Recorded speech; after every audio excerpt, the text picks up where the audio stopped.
Hello and welcome with another interesting video. Today I have received a lot of requests regarding how to prepare a journal, right? A chemistry journal. So this is a standard chemistry journal. You can see a standard chemistry journal. It has got laces over here, right? So just buy a simple chemistry journal that has a standard size. It should not be very thin, and it should not be very very huge. It has a particular size. Just buy that one. Right now, as you know, that one side of the journal is always plain and one is with the lines. So now this left side is always plain. It is now for few things, particular things to write on, and this side is for something very particular to write on. Now I will let you know how you are going to exactly write down. Now the left side, as I've mentioned, if you now compare it with your scheme which has been provided to you for your practical work. So you just go through the scheme. On the very first few pages there are few tables. First of all, they have written few safety precautions, how you are going to handle the chemicals, how you are going to handle the glassware, how you are going to they simply walk you through all the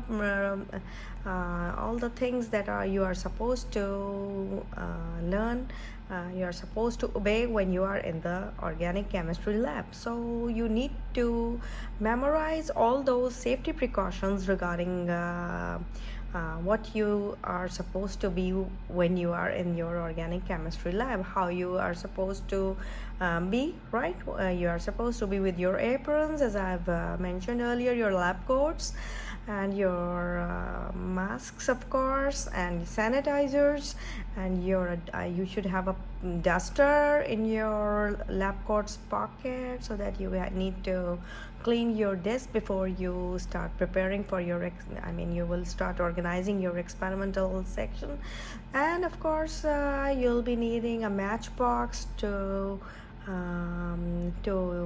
run your gas burners, as most of the tests you are going to do on the gas burners. And of course you'll be needing your pens, your pencils, and of course things like that. And I will let you know if I remember anything else which I'm just now not in my mind right now. So I will let you know, because I have this journal only with me, and I have few things in my mind, so I thought I must share with you, because now you are coming up with a lot of questions and I can't answer all the questions on different WhatsApp groups. So this is one video and for everyone, so go through this video and please do share with your friends and let them know also how to prepare a chemistry journal for BS Part 3 and MSc Previous. Thank you very much. So I'm Professor Dr. Mughal from Dr.Mchem Institute of Chemistry, University of St. Jamshoro, and I'm very much here again with something very interesting, something very knowledgeable for you people, for my students, for my dear viewers who doesn't know how to prepare a chemistry journal. So let's start. So these are the things which I just mentioned it to you. A simple mask, right? You should be having a mask, otherwise I won't let you inside my lab, right? So you should be wearing a mask. See, I have one in my hands right now, and you should be having a hand sanitizer in your pocket, please, because the last time we met you were not having the sanitizers with you. So have your sanitizers. You should have your sanitizers in your pockets, and you should sanitize your hands before coming to your lab, before even confronting your teachers and your friends. Please use sanitizers as much as you can. Okay, the pens, as I've told you, you can have a black and a blue pen. You can choose either. I don't mind if you use a blue one or a black one. I don't mind. Right now, the left side of the page, as I've mentioned it earlier, it's for the for some sort of tables which you are going to make. So first of all, there is a heading. You can make a column, you can make a table, right? like that, right? And it is called table of physical constants of some different organic compounds, right? And it would be like this. I'm just giving you a rough example so that you will be able to copy down all what I'm doing right now here, and that will make you a little bit more comfortable in making a table of physical constants of the compounds commonly you are going to use in your organic chemistry lab, right? So I think that these much lines are enough, so you can close this table from here like that, right? It's just a rough table which you are going to make, so just make accordingly. It would be like something like that, right? So here you are going to write down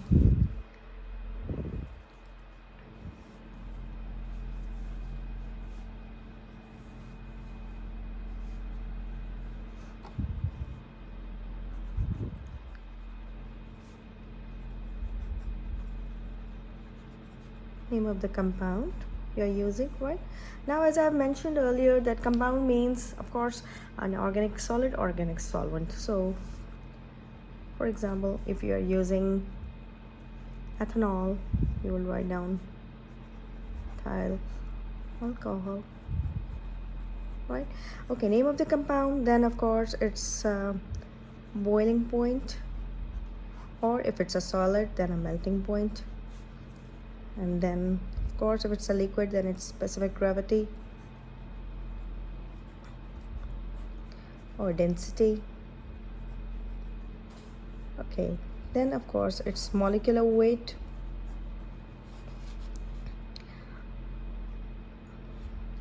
and then molecular formula, and then with you can continue the columns by writing down different other necessary all the information regarding your compound, so you can add up to that also.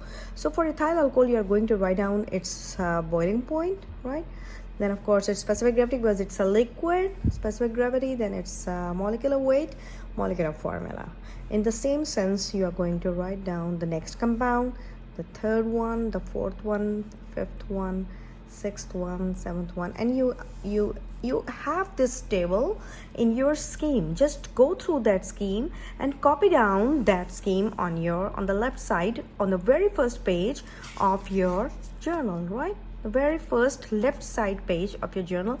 And I'm sorry, I forgot to write down number one thing that was very important, which I just write now. You will write down table of physical constants. So this is the way you are going to go through. You are going to start your work from the left side of your page by making this table first, because when you know what you are what solvents, what organic compounds you are using, you should be knowing. If you know the name of the compound, as I've mentioned earlier in my first demonstration, that if you know the name of your compound, that means you know everything about it. You can simply write you will know its structure, you know its molecular formula, you know which groups are attached to it, you know what type of a compound it is, if there is any unsaturations there, if it's a saturated compound, if it's a so there are so many things which you know. So but when you don't know about the compound's name, it becomes a little bit difficult. And this this scheme is only to let you know how you're going to identify your organic compound, a known one and an unknown one. So for that, you need to know the table for physical constants of the compounds or the different organic compounds which you are going to use or which you are going to come across during your examining or identifying process, right? So this is why we are making this table of physical constants. So I hope you understand now that on the left side you will make this table first, right? Then you will of course leave this first page and then you can turn the next page. You do not need to write anything on this page because if when we are going to start our experiment number 1, we need to use the left side also empty. So here we have written this table, so we can start our work from the next page. So like as you have been doing before, just write down the date. If it's 1st April 1st for 21, right? The day you can write down, but it's I think Thursday today, so just write down the day. Okay, now you're going to write down the object, the very important thing, object. So your object is to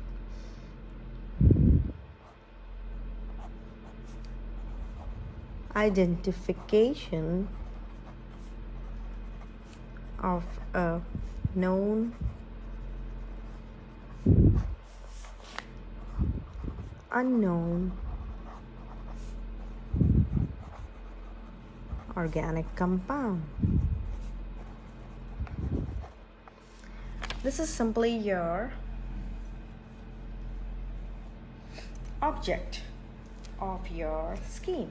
Now, as I've mentioned it earlier, that this scheme it has got all this object which you are going to follow, because you are going to identify number of compounds. Now as for your practice, I have explained it to you in my demonstration. Again, I'm referring it to that you will be provided a known organic compound first. When you will come now, you will be provided a known organic compound. That means that I will tell you the name of the compound and I will tell you whether it's this compound. So after knowing the compound, you'll know that what would be its structure, what groups are there attached to it as functional groups. So you know everything about that compound when you know the name of the compound. So you will have a little practice in doing everything nicely, and when it will become easier for you, when you will go through all the steps of a known compound, it will become easier for you when you will be handed another compound that would be an unknown one, only an organic compound that would be in the shape of a brown powder or a red powder or a white powder or a off-white granular, or maybe crystalline, or fine powder. So it would be of any stage. So it would be handed over to you. But as you had the experience of identifying a known organic compound, you will not have any trouble in finding out or identifying the unknown one. So this is why we always assign or hand over a known organic compound to our students. This is my way of teaching my students, because I know that they won't be able to do it on the very first step. Okay, so after writing the object, you are going to write down the glassware you are going to use and the chemicals. So you will write down all the glassware, that is of course starting from beakers, test tubes,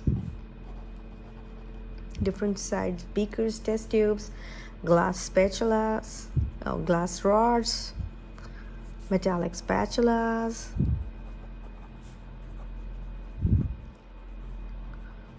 and of course then the list of the chemicals you are going to use, right? That is ethanol or methanol or any compounds like benzoic acid, etc, etc, etc. So in this way you are going to write down the list of your glasswares and chemicals, right?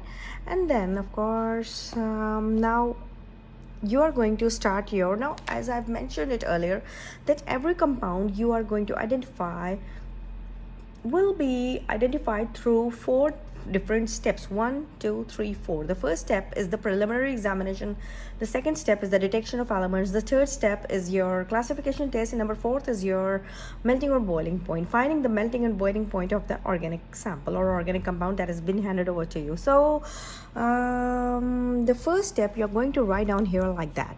Step number 1, preliminary examination. And then you're going to underline it like this, and this also, because this is the step number 1, so you must underline it also. And now you're going to make 3 columns, which I just explained it in the class also, but I again do it for you people because you will forget now. Okay, now what is preliminary examination? You can add few lines here that the preliminary examination, it throws light on the nature of your organic compound and what type of an organic compound is it, whether it's solid, whether it's liquid, whether it's in which stage it is, what type of odor it holds. It has got a bitter almond smell, it has got a pleasant smell, if it has got a irritating smell, then it could be a chloro compound. I've mentioned everything in the your demonstration, but I can repeat it again. So in that sense, you will write down few lines about your preliminary examination over here, right? Before making these columns, you can write down, you can add few lines, and then you're going to make 3 columns, and you're going to write down first column experiment, then observation, and then inference, that is results or results, right? In that sense you are going to make columns like that: experiment, observation, inference, right? But before writing this, these 3 columns, add few lines about the preliminary examination, that what is preliminary examination. An examiner can ask you that you wrote step number 1 as a preliminary examination. So what is a preliminary examination? Preliminary, as I've mentioned it, it's a very initial type of an examination or an initial state when you don't know about any compounds nature or compounds different properties. So it simply conveys you all that through a series of steps or tests, right, which you're going to do now. So your first would be what state it is. The first is state.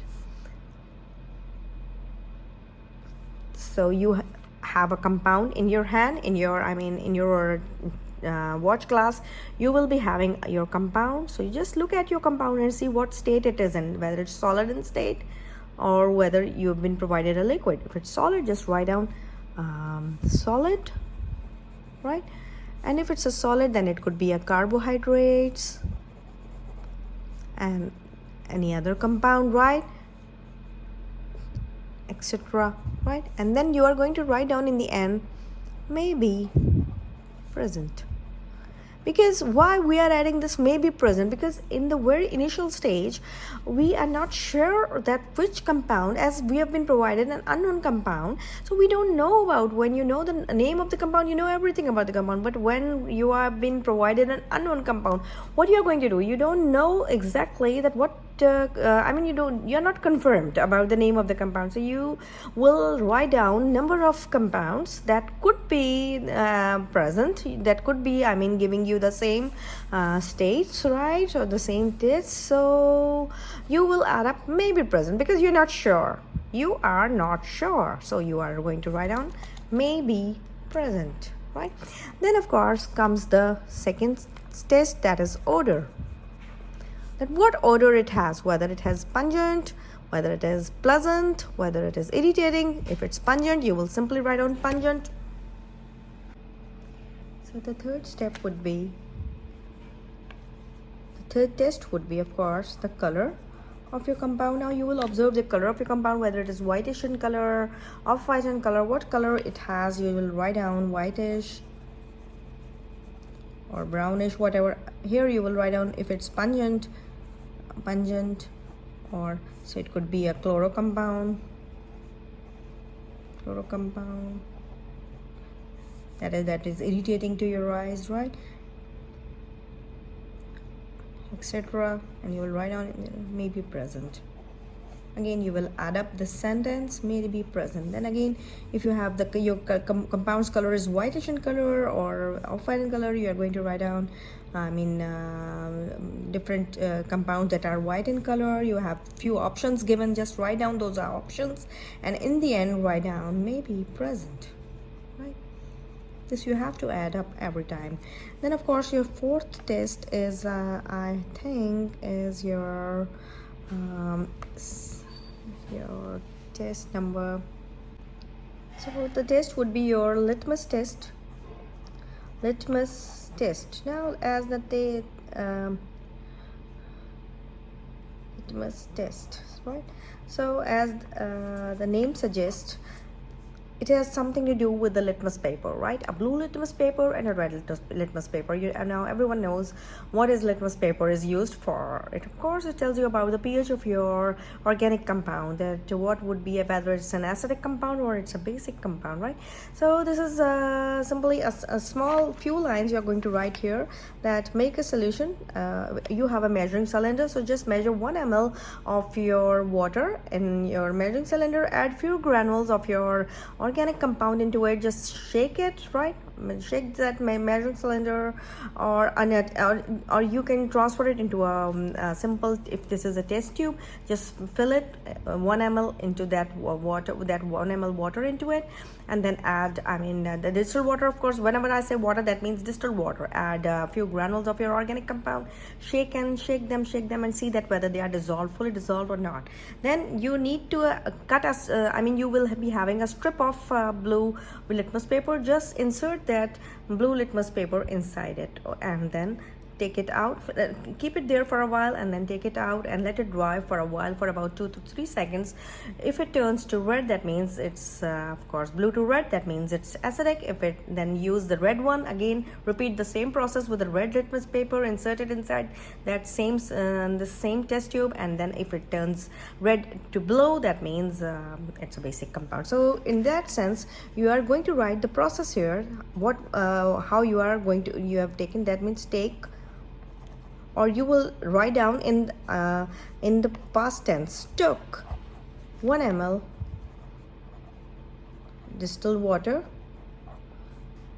in a test tube and shook it well till dissolved.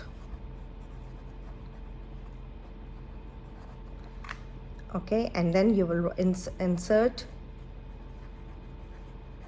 blue litmus paper,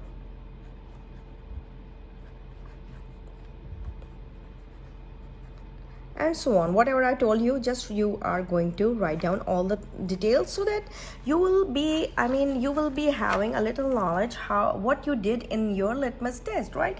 In that sense, you will be having, whenever you will repeat it for your exams or you will memorize, you will come to know that what process you did it, right? And if it turns blue to red, then it would be acidic, right? Acidic compound, acidic in nature, you will write down. Now what compounds are acidic in nature, you will write down the names, and then you will add up, may be present.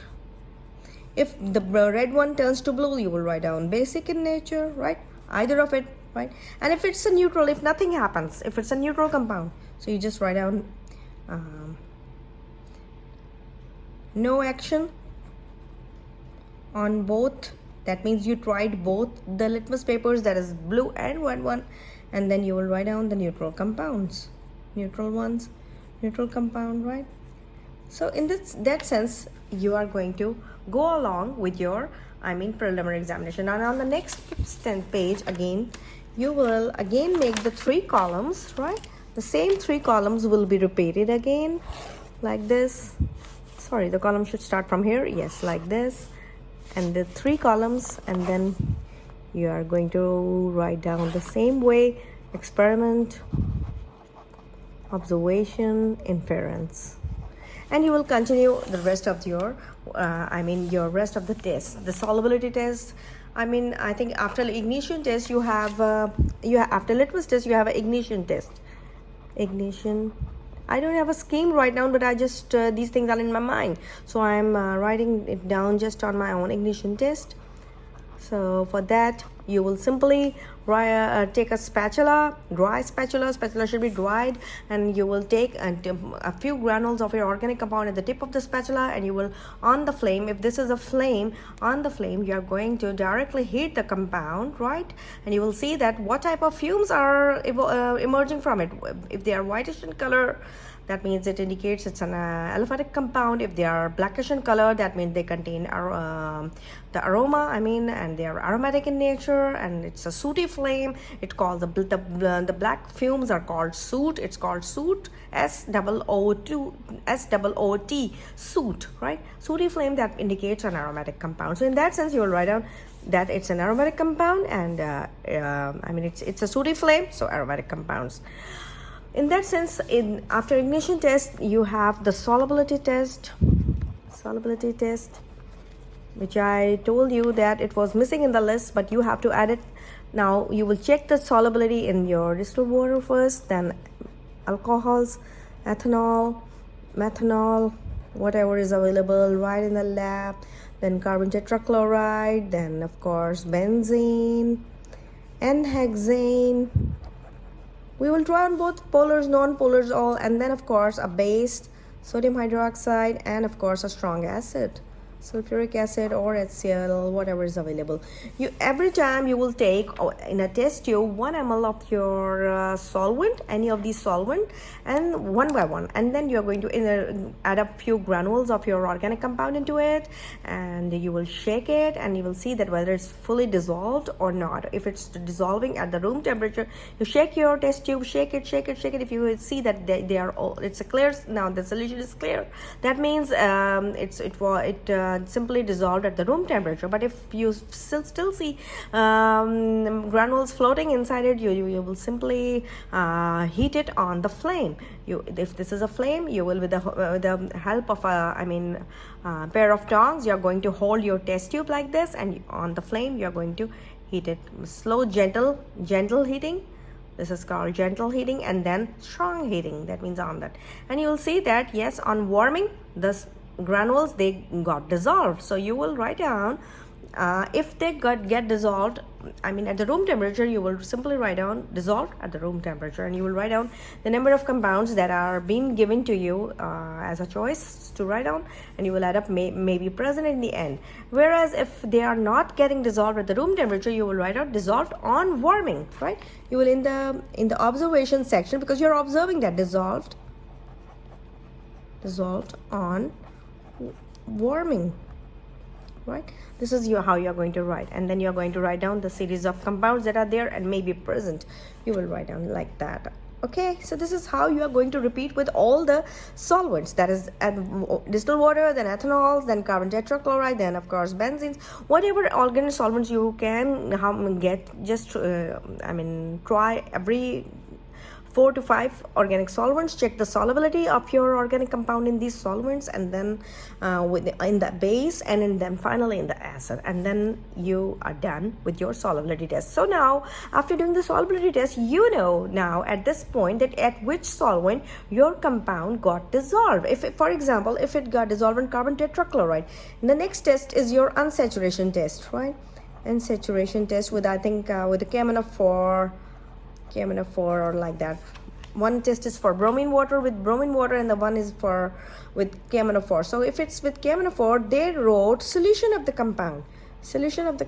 So now, how you are going to make the solution of the compound? What do you mean by the solution of the compound? Solution means that you know that your compound in the previous step, that is the solubility test, you know now that your compound got dissolved in a particular solvent. So now you are going to make the solution of your compound in that particular solvent. That's why the solubility test is very necessary before doing this these unsaturation tests, because in both these tests they are asking for making a solution. So how you are going to make the solution? I mean, if you don't know that your compound is dissolving in which solvent, so in this test above 1, you know that your compound got dissolved in that solvent. Okay, fine. So you will simply take that solvent and you will make a solution in that particular solvent, and then you are going to continue with your unsaturation test. There are a few steps of 2 steps maybe.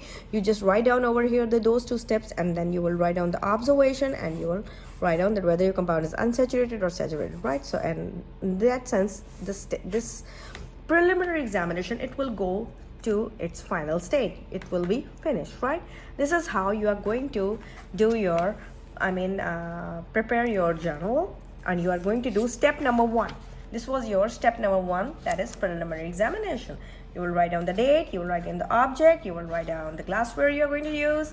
Then of course you are going to write down step number 1 and the preliminary examination heading. Then you are going to write down few lines about preliminary examination. Then you will make these 3 columns and you will perform. You will write down and you will continue like this. This is how you are going to do. So this is how your first step will go on, right? Now the next step I will explain to you in my next video, because I think this much work is enough. The next step, because every compound you are going to identify will go through 4 steps, right? Every compound, it will go through the 4 steps. And what would be those 4 steps? The 4 steps would be, your number 1 is your preliminary examination.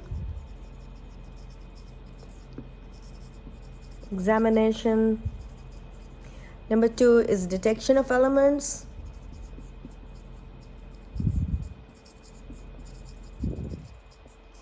Number 3 is classification tests.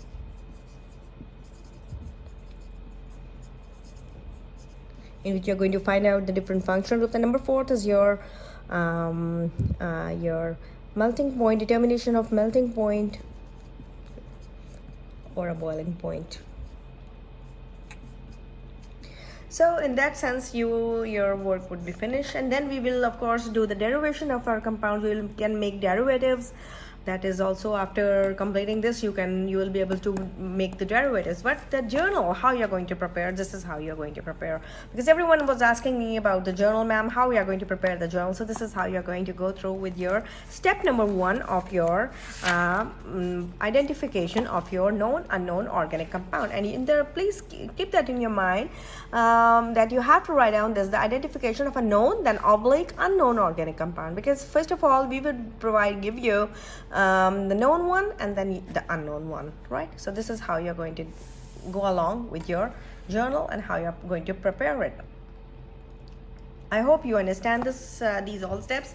Now you are ready to make your journal nicely, and I would please come with your journals on your turn, and that is next week. So I would be and your all your 4 or 5 things should be in your hands. That is your sanitizers, masks, of course. Nobody is allowed in the lab without a lab coat, and gloves, of course. And if you have a zero glasses, so you just use your goggles or use 0 type glasses, or of course some piece of cloth is needed to wipe your desks, right? They are fully contaminated with different chemicals, so beware. We do not need any contaminations, otherwise you'll not get the required results you are looking for. So take you have to be very much organized when you are going to face your teacher, that is Dr. Mchem. Thank you very much. See you again with something new, something more interesting, and something more exciting with the next step of this experiment. I will let you know how you're going to write it down. So please try to do it nicely now, and I expect that you will do it. Thank you very much.